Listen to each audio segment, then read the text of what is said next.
So this stock just tanked and we have to be talking about it right now. What's going on, guys? It's Ricky. And the first thing that I want to say is the stock that I'm about to talk about is not for you to buy it. I truly do not care if you end up buying it, but I would love to hear your opinion.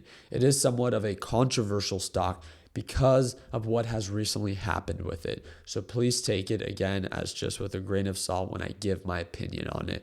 Let's go ahead and jump right into it. I am kind of losing my voice, so hopefully you can bear with me.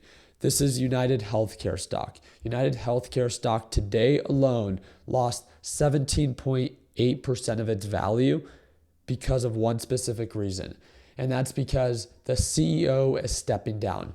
But also the thing that I want to highlight is that it also suspended its guidance for 2025. The really odd thing about that is that so did Tesla, but Tesla still did very well. Again, Wall Street likes to pick and choose when it overreacts, either good or bad. In this case, it's not looking good for UNH investors right now. But for people like you and I that are not invested yet, is it a stock that's worth investing in? I want to share three things about this company. First, let's talk about the bad news. Yes, the CEO is stepping down. And Andrew Witty, who's the current CEO, is 60 years old, is stepping down from his role for personal reasons. He announced this on Tuesday, and the company is suspending its guidance for 2025. The former CEO, Stephen Hemsley, 72, is taking the helm. So again, there will be a replacement. UnitedHealth stock sank nearly 18% in trading Tuesday, marking the company's latest negative day in an over a 38% year-to-date plunge. So the thing that, again, we quickly want to make sure that you are aware is that obviously there's been a lot of scrutiny from the FTC and the Department of Justice ever since they've been investigated after the Luigi Mangione case. So does this have something to do with it? Possibly, but the thing that I find to be very odd is that, if we look at previous patterns, we can see that previous all-time highs for UNH is $625.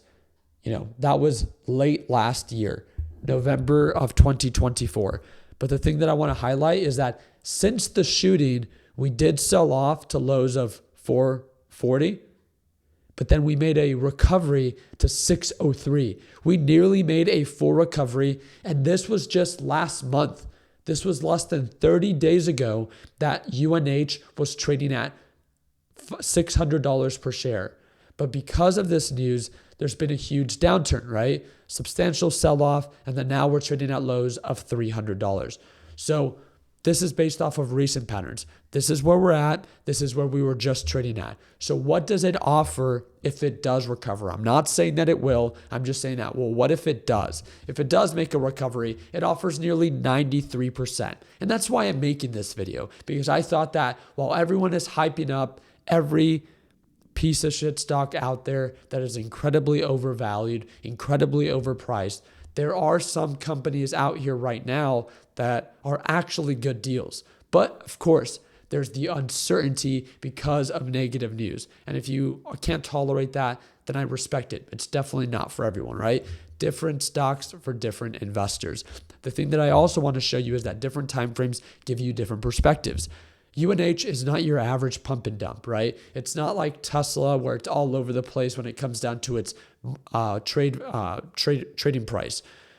It's not like TEM or HIMS that all of a sudden one moment it's skyrocketing and the other moment it's dumping.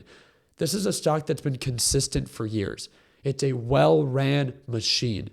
Higher highs, higher lows, and extremely bullish. So this retracement is not normal. Now again, does this mean that UNH has to recover?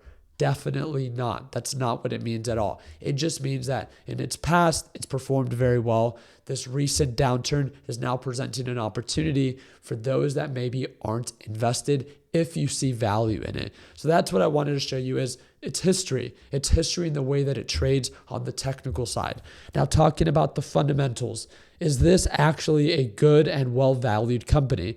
If we look at its PE ratio based off of its current price, it's only trading at a multiple of 12.8 times its earnings. That's an incredibly low PE ratio, which means you're not paying a premium to buy the stock at this level. And this is why a series of analysts, 26 analysts, have said that there's 60% upside with an average price target of right around $500 being a fair market value. At $500 from the current price level, if these analysts were correct, this thing would offer nearly a 60% return. Again, this is why I'm making this video. Not because it has to recover, but because during unfortunate news, it's experiencing a downturn. And for some people, this might be an opportunity.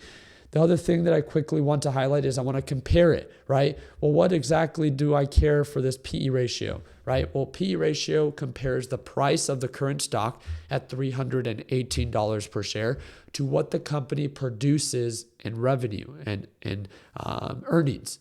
And it's only trading at a 12.8 time multiple. You know, when we talk about overvalued companies, you might be like, well, Ricky, what exactly do you mean? Overvalued companies like PLTR that trade at 529 times their earnings versus this is where the company is trading at, its price, but this is what the company is actually making. You're just paying a premium.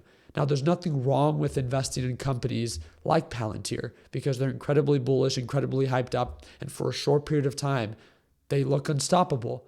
But this is why these companies during a downturn correct 50 to 60%. It's because they're overvalued and then they correct when market conditions are not extremely favorable. But for something like UNH, if you look at UNH, again, you have a well-ran company that when you look at what it actually produces in revenue, $410 billion is what it produces per year. Its PE ratio, its net income as a company, and then it has a current market cap value of, let me pull it up here, $282 billion. So this is a company that produces $282 billion in market cap value, but its revenue is $410 billion. Again, an incredibly well-ran machine. It produces in revenue more than the company is actually trading at based off of current market cap value. Isn't that interesting? I thought that I would just bring that up because I found it to be quite interesting. Now, again, I get it. It's a boring stock. And maybe morally because of what happened with Luigi Mangione and how they tried to stick it to, the insurance companies and big healthcare companies, you might not want to invest in it. And I get that, right? Different stocks for different investors. But I thought that it would be at least a conversation worth having. It's a well-ran company over a long period of time. It's a well-performing stock. It is going through some uncertain news, and we can't ignore that. Its CEO is stepping down. Its previous CEO is stepping back up, and there's suspended guidance for 2025. The biggest part that I see to be a red flag is that less than 30 days ago, this thing was trading at $600 per share before this enormous downturn.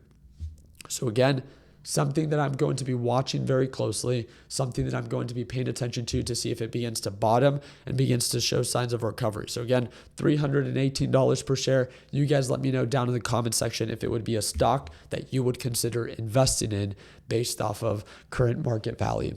I appreciate your time. I hope that earned a thumbs up. Again, I do apologize for my voice, and I hope to see you for tomorrow's live trading session. If you want to tune on in, it's the second link in the description down below. You can watch me trade. You can watch me trade live for as little as $1.35 a day. So whenever it is that you are ready, second link down below, and I'll see you tomorrow at Market Open for our live session. Take care, team.